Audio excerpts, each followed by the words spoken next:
we are losing a number of Kenyans, particularly the young ones, who have been hooked into betting.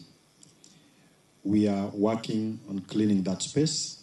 We want to ask that we pay a lot of attention.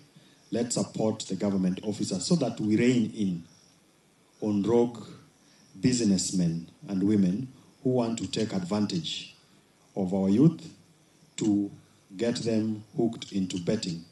Actually, those who are hooked to betting, there's no difference between them and those who are hooked to drugs and substance abuse. So we will work together to address the concerns as they've been raised. This is a matter that even His Excellency the President has taken note of, and he has given us guidance on what must be done. So going forward, there are already changes that are happening.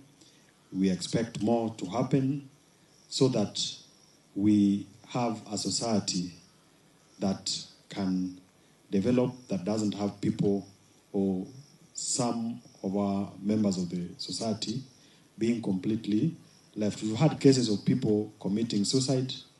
We've had people getting into criminal activities so that they just are able to participate in the betting.